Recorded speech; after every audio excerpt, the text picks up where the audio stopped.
Hey there, English learners. Welcome to Home English Zone. Hit subscribe and the notification bell so you don't miss out on leveling up your English. Let's get started. Hello, and welcome to today's podcast. If you're listening to this, then you're probably interested in learning English, right? Well, today, we're going to talk about a special way to learn English that you might not have heard of before. It's called learning English by talking to your mind. That's right. You can practice English without even speaking out loud. Sounds interesting. Let's dive in. Learning English can feel hard sometimes, but it doesn't have to be. One of the best ways to improve is by practicing with yourself. Yes, with your mind. Your mind is always with you, and it can help you practice English in a way that makes you feel comfortable and confident.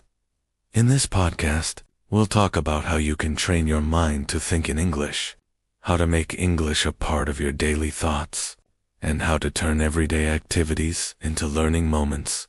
The more you talk to your mind in English, the more you will understand and use the language naturally. Are you ready to learn? Let's get started. Chapter 1. Why talk to your mind? When we learn a new language, we often focus on speaking with other people. But what if I told you that you can start improving even when you're alone? Your mind is a powerful tool. It's always running, thinking, and helping you process everything around you. So, why not use that to your advantage? Talking to your mind means thinking in English. It's like having a conversation with yourself. This helps your brain get used to English words and phrases without the pressure of talking to others. Here's how it works. Imagine you're walking in the park. What do you see? In your mind, describe the trees, the birds, the weather, and the people. This exercise makes you start thinking in English. You don't have to speak out loud. Just think about what you see and how you would describe it in English. By practicing this regularly, you'll notice that English becomes more natural. You'll start to think in English without even trying. Chapter 2. Everyday activities. For learning, you don't need to sit in a classroom to practice English.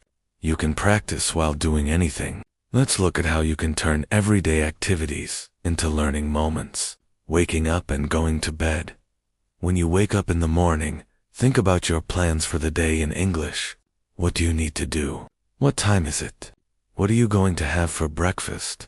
Describe your actions in English, even if it's just in your head. When you go to bed, think about your day in English. What did you do? How did you feel? This daily practice will help you use new words and phrases. Cooking. If you're cooking, think about the ingredients and the steps in English. Instead of saying I need salt in your language, say I need salt in English. You can even imagine what you would say to a friend if they were helping you in the kitchen. Shopping. When you go shopping, think about the items you need to buy. In your head, say things like, I need tomatoes, or I should buy some bread. This simple practice can help you learn everyday vocabulary. Commuting. If you're on the bus or walking to work, think in English about what's happening around you. For example, the bus is late, or it's a beautiful day outside. This helps you learn English in a natural and relaxed way. Chapter 3. Using your inner voice. We all have an inner voice.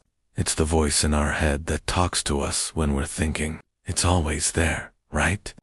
Now, what if we used this inner voice to practice English? You can start by speaking to yourself in English as you go about your day. Instead of thinking in your native language, switch to English. For example, when you're thinking about what to eat for lunch, tell yourself, I want to eat a sandwich, in English. Don't worry about making mistakes. Just focus on practicing. The more you use English in your inner voice, the easier it will become. Soon you'll find yourself thinking in English without even trying. Chapter 4. Using your imagination.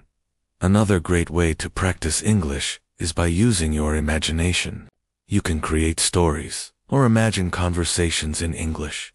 This might sound strange, but it works. For example, imagine you're talking to a friend. What would you say? What would they say back? Try to create a story in your mind. It could be about anything. Going to the beach, meeting someone new, or even traveling to another country. Imagine the words and phrases you would use in that situation. The more you practice, the better your vocabulary and sentence structure will get. You can even imagine that you're giving a speech or presenting in English. This will build your confidence and improve your language skills. Chapter 5. Practice with different topics. When you talk to your mind, it's important to use different topics. Don't just focus on one area of vocabulary. The more diverse your practice is, the more you'll learn. Describe things.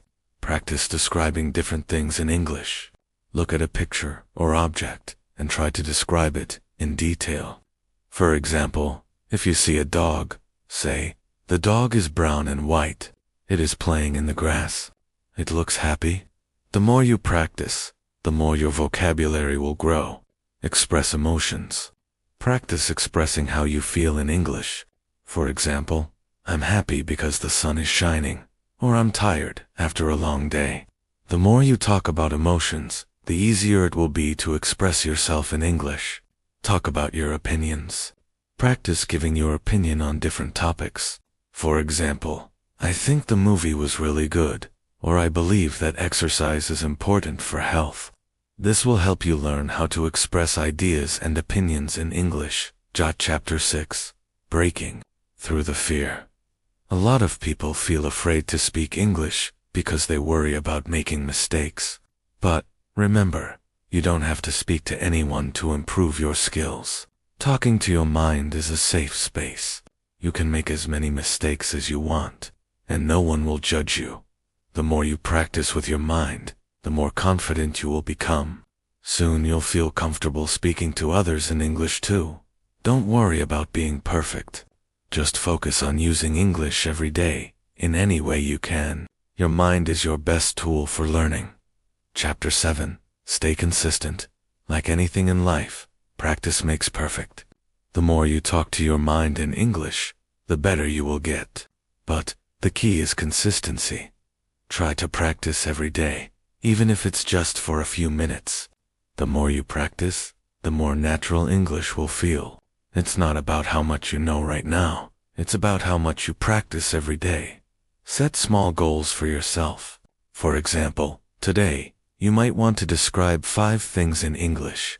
Tomorrow, try to talk about your plans for the week. Little by little, you'll see progress. Conclusion. So, there you have it. Learning English through talking to your mind is a simple and effective way to improve. Remember, you don't need to be speaking to other people to get better at English. Your mind is a powerful tool that can help you practice anytime, anywhere. Start small. Think in English during your daily activities. Use your inner voice. Create stories. Express your emotions and opinions. The more you practice, the more confident you will become. Learning English doesn't have to be difficult. You just have to keep practicing, and before you know it, you'll be thinking in English without even trying. Keep it up and enjoy the process. Thank you for listening to this podcast. I hope you found it helpful. Keep practicing, and I'll see you in the next one.